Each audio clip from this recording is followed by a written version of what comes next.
This program is about pumps, specifically centrifugal pumps, and their use in oil and gas operations. When you're pumping air, oil, water, or NGLs, all pumps operate on one common principle. They move something from one place to another. A lot of different types of pumps are used in the petroleum industry. Two kinds are seen most often. Those with pistons or gears, they're called positive displacement pumps. And those we'll talk about today, centrifugal pumps. Another module focuses on positive displacement pumps, so we won't spend any time on those right now. So, when are centrifugal pumps used?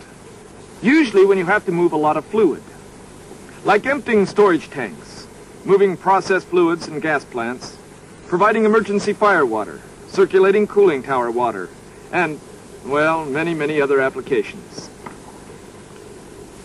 What we're saying is that you'll see and work with centrifugal pumps just about every day.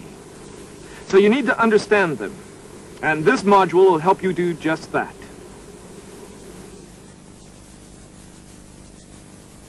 This is the first section of a 4-section module on centrifugal pump principles.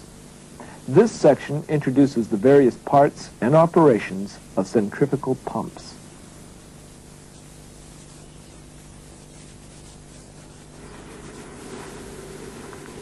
Why are centrifugal pumps used so much? Because they're versatile, simple in construction, and relatively inexpensive to buy. They're also easier and less expensive to operate, maintain, and repair. But just what is a centrifugal pump? Let's start by looking at its primary components. When we break it down, we see that a centrifugal pump is actually quite simple, with only 6 main parts. These are the casing, the impeller, the shaft, the coupling, the bearings, and the seals, or packing. Let's look first at the casing. It's the biggest and most obvious part. Its main job is to house and protect the pump parts inside. It can be made from cast iron, steel, bronze, or even special materials, if that's what the job calls for. This is the impeller. It's the part of the centrifugal pump that imparts energy to whatever fluid's being pumped. The impeller is tightly attached to the shaft and rotates at the shaft speed. Impellers can be made from different materials, most commonly cast iron. When corrosive fluids are being pumped, impellers are most often made of stainless steel, plastic, or some special material. This is the shaft. It's connected to a driver, which might be an electric motor, an engine, or a steam turbine. The shaft turns the impeller.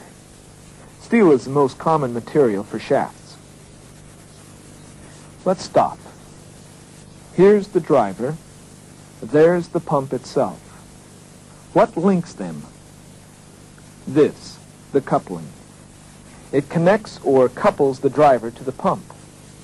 And it does so for a purpose, to transmit power from the drive shaft to the pump shaft.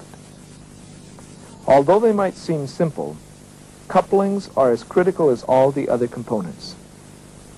They've got to be strong enough to withstand sudden changes in the pump's load and also those times when the driver might stop. Now to bearings. They support the shaft and reduce friction as it rotates in the casing. They do even more. They control the forward and backward movement, the thrust of the shaft, as well as the shaft side-to-side or radial movement. That keeps the shaft from rubbing against the pump casing. Bearings can be here, in the pump casing on small process pumps, or separated in special housings on larger ones. Last, are seals or packing. They're used to stop or cut fluid leakage around the shaft.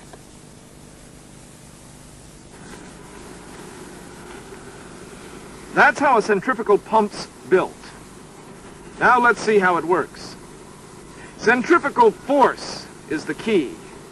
It's that force that tends to move an object away from the center of rotation. Sound too theoretical? A common example will show that you already understand the principle. The example, children riding a merry-go-round. They spin, and children move outward. And as they do, they're subjected to a lot stronger outward force that tends to force them off the ride. That outward movement is called centrifugal. How does this relate to centrifugal pumps? In this way. When a centrifugal pump is working, the impeller rotates. Its blades stir the fluid, making that fluid rotate with the impeller itself. It's like a mini hurricane. The circular motion generates enough force to move the fluid away from the center of the impeller to the tips of the impeller blades. The movement of the fluid to the outside edge of the impeller creates a suction at the eye of the impeller that draws more fluid into the pump. If we look at the movement of an impeller, we note that the outside edge of the impeller travels faster than the inside center.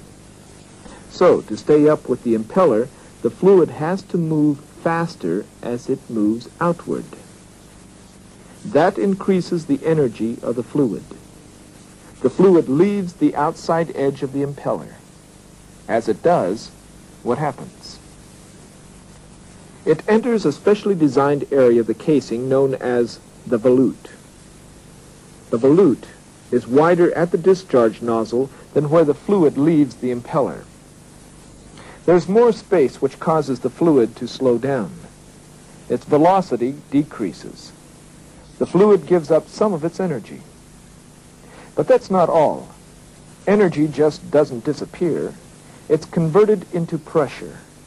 And that pressure forces the fluid out of the discharge nozzle. The fluid leaves the pump at a higher pressure than when it enters. So what does all this mean? Centrifugal pumps move fluids by increasing fluid pressure through centrifugal force. This concludes section 1. Stop the tape now and refer to your student manual. There you'll find additional information and a review. View this section of tape again if you'd like. And when you feel you're ready, just start the tape again and we'll go on to section 2.